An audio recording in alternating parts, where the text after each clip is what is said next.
جن ملکوں میں امن ہے تو اب تو مجھے یہ حیرت ہوتی ہے کہ ایک زمانہ تھا کہ جب ہم کہتے تھے کہ بھئی پاکستان کا محرم کتنا آسان ہوتا ہے تو باہر کے ملکوں میں جاتے تھے تو کراچی کا محرم یاد آتا تھا. اب جب باہر جاتے ہیں تو اندازہ ہوتا ہے یہاں عزاداری آسان ہے، لندن میں آسان ہے، امریکہ میں آسان ہے، پاکستان میں عزاداری بہت مشکل کر دی گئی ہے. عجیب الٹا حساب ہو گیا. اسلامی ملکوں میں ذکر حسین مشکل ہو گیا، عیسائی ملکوں میں آسان ہے. اب ہمارے نقطے ظاہر ہے کہ لوگوں کے پلے نہیں پڑتے اور ہم مجبور ہیں یہ کہنے کے لیے کہ حسین ہر ایک کا حصہ دے دیتے ہیں. یہ کیسے آپ نے سوچ لیا کہ صرف آپ کو ہی سب کچھ حسین سے مل جائے گا؟ اب آپ اپنا حصہ لے چکے، آسانیاں لے چکے، ہندوستان سے لے کے پاکستان تک عزاداری کے مسائل میں.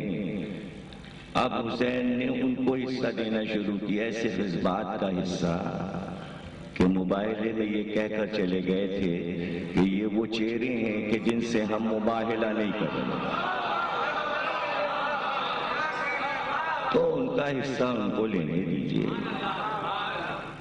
انہوں نے شرافت کا ثبوت دیا تھا، وہ مقابل میں ڈٹ تو نہیں گئے تھے، مقابل میں ڈٹ نہیں گئے. ہم پسند لوگ تھے، واپس چلے گئے. اسلام نے بھی امن کا ہی مظاہرہ کیا، تلوار نہیں نکالی، ان کے مقابل میں جنگ نہیں کی. سرکار دو عالم نے عیسائیوں سے کبھی تلوار نہیں چلائی، عیسائیوں سے جنگ نہیں کی. یہ ایک ہی جملہ میرا ایسا ہے کہ اس کے اوپر جتنا چاہے پی ایچ ڈی کرے کوئی یا ریسرچ کرے. یہ جملہ بہت بڑا جملہ ہوتا ہے. جب میں کہتا ہوں تو لوگ اس پر غور کیوں نہیں کرتے اور اس کا جواب کیوں نہیں دیتے ہم کو کہ رسول اللہ نے کسی عیسائی کو اپنی تلوار سے کیوں نہیں قتل کیا؟ جتنا کہیے میں باتوں کو بڑھاتا چلا جاؤں. علی کے ہاتھ سے، علی کی ذوالفقار سے کوئی عیسائی کیوں نہیں قتل ہوا؟ میں سوال کرتا چلا جاؤں. تو کچھ راز ہے نا بھائی، کچھ راز ہیں، ان سب باتوں میں راز ہیں. اگر ایک عیسائی بھی قتل ہو جاتا ذوالفقار سے تو دربار یزید میں عیسائیوں کا عالم اٹھ کر یزید کو ذلیل نہ کرتا.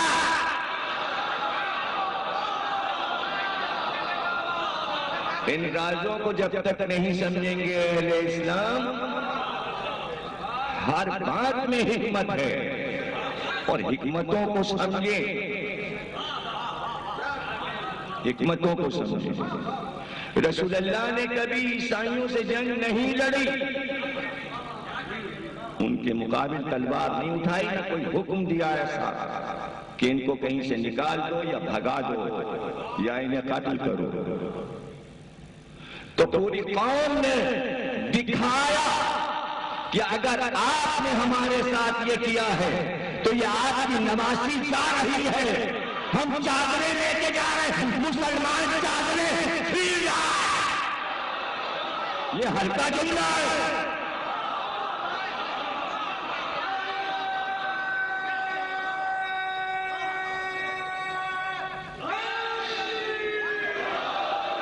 یہ کوئی ہلکا جملہ نہیں ہے.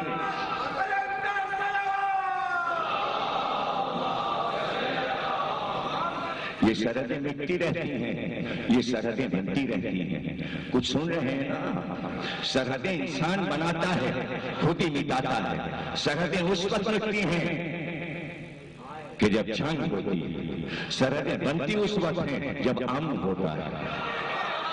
لیکن کائنات کے سارے ملک سرحدوں پر قائم ہیں. حسین نے ایک ایسا ملک بنایا جس کی کوئی سرحد نہیں ہے. حسینیت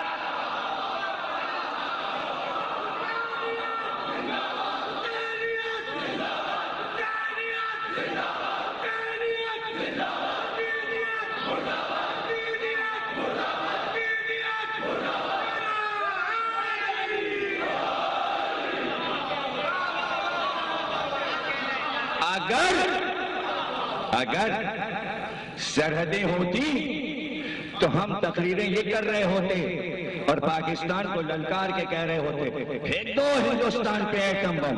ہم اس لیے یہ نہیں کہہ سکتے جس طرح یہاں بیٹھے اسی طرح وہاں بھی بیٹھے سرحد نہیں آئے.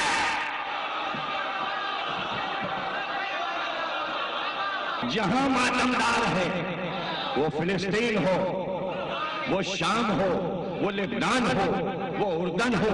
اب تو ٹی وی ہے، تو ٹی وی ہے، سیٹلائٹ کا دور ہے. جو جتنا پیسہ خرچ کرے روز بیٹھ کے ہر ملک کا محرم پہلی محرم سے دیکھ لے. عاشور کو تو خبروں میں سب دکھا دیا جائے گا، بتا دیا جاتا ہے شام میں محرم کیسے ہوا، بحرین میں کیسے ہوا، کویت میں کیسے ہوا، اردن میں کیسے ہوا. یہ دستور پرانا ہے. مکے کی آبادی کا نقشہ علم الہی میں تھا. بنیاد حاجرہ نے رکھی، تعمیر آج ابراہیم نے کر دی. اللہ کا ملک بن گیا، ملک بن گیا، دارالحکومت بن گیا، اللہ کا ہیڈ کوارٹر بن گیا. تو مثالوں میں یہی ملے گا، کوئی ملک کا نقشہ بناتا ہے اور کوئی تعمیر کرتا ہے. میرا جملہ نہ خالی کرنا. حسین نے عاشور کو حسینیت کے ملک کا نقشہ بنایا تھا، زینب نے تعمیر.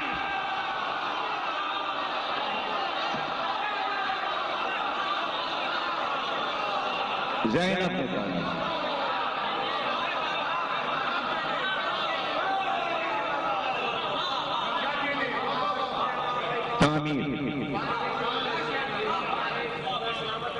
دنیا جو محبتوں کو نہ سمجھے وہ کربلا کو کیا سمجھے گی.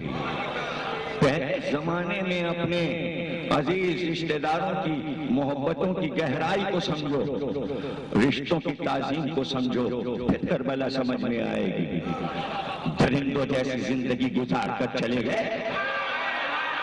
جب تم اپنے سماج کو نہ سمجھ سکے تو کربلا کا معاشرہ اور سماج کیا سمجھ میں آئے گا.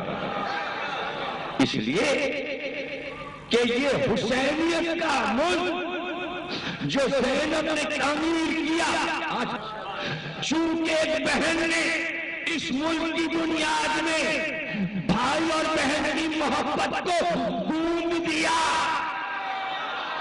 اب گوندنا میں کیا بتاؤں،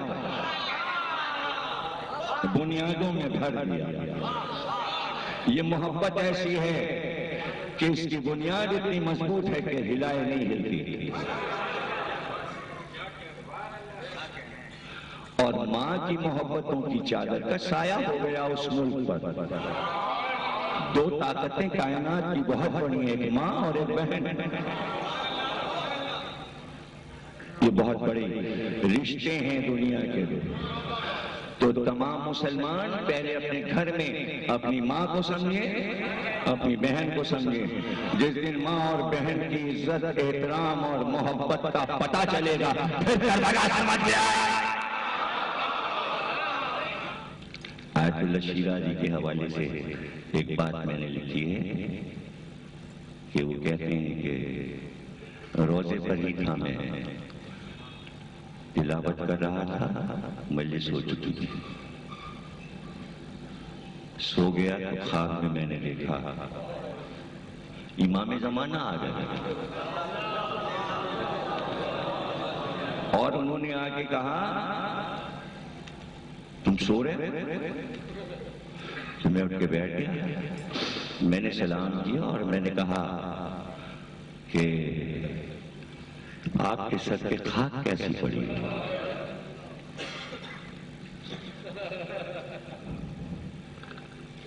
تو فرمایا کہ تمہیں نہیں معلوم، آج میری جدہ زینب کبریٰ کی وفات کا دن ہے، اور اس تاریخ پر عرش پر فرشتے مجلس کرتے ہیں، اور وہ جب مصائب سنتے ہیں تو ملائکہ بے ہوش ہو جاتے ہیں، پھر ہم جاتے ہیں اور انہیں ہوش میں لاتے ہیں۔ ہم اس وقت عرش سے آ رہے ہیں، اس مجلس سے جہاں زینب کبریٰ کی مجلس منعقد تھی، عرش اعظم پر۔ تو یہ وہ مجلس ہے جو عرش پر ہوتی ہے، اور اس میں کوئی شک نہیں کہ جب روضے میں داخل ہوتے ہیں، تصویر اوپر ہے جناب زینب کے روضے کی، تو لگتا ہے ہم عرش پر آ گئے۔ انیس صاحب کو ابھی محرم سے 2 دن پہلے شہزادی کے روضے سے زیارت کر کے واپس آئے ہیں۔ ایسے بہت سے مومنین بیٹھے ہوں گے کہ جو جیلم پر شام جائیں گے، شہزادی کا وقار، آپ کا دبدبا، آپ کا روح، ہر تقریر میں آپ ملاحظہ فرمائیں گے کہ میں نے کسی کمزور خاتون کو پیش نہیں کیا۔ ذہن میں یہ بات رکھ کے اس کتاب کو پڑھیں کہ میں نے فاتح خیبر کی شیر دل بیٹی کا ذکر کیا۔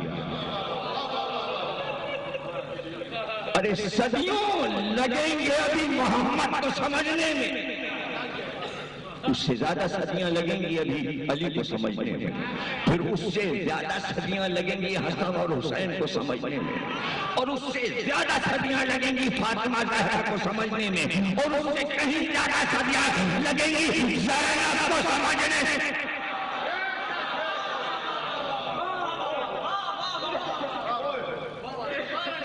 یہ کوئی سمجھ لے کہ بس ہم مجلس سنتے ہیں اور کتاب میں ہم نے پڑھ لیا، یہ معرفت کے دھارے ہیں، جو اس میں بڑھتا جائے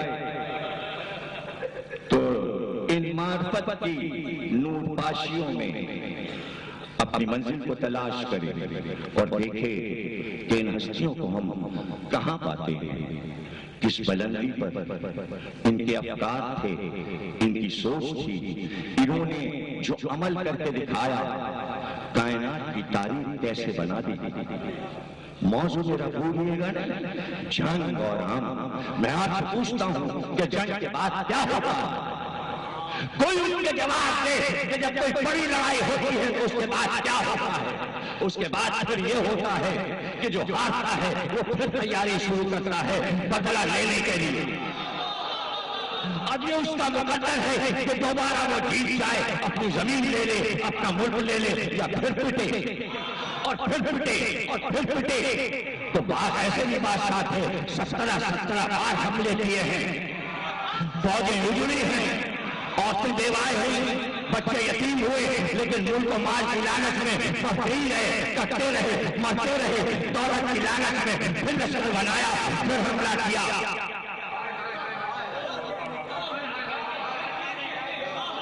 کائنات میں کوئی لڑائی ایسی ہوئی نہیں۔ ایک جملے پہ غور کیجیے، لڑائی ہوئی، بادشاہوں نے لڑائی کروائی، حاکموں نے لڑائی کروائی، محلے والے لڑنے چلے گئے، شہر والے لڑنے چلے گئے، حاکم کے گھر والے محل میں محفوظ بیٹھے رہے۔ کائنات میں کوئی ایسی لڑائی ہو تو مجھے دکھاؤ کسی دنیا کے ملک میں کہ لڑائی کھڑی ہو تو حاکم اپنے بچوں کو، اپنی عورتوں کو لے کے میدان میں آیا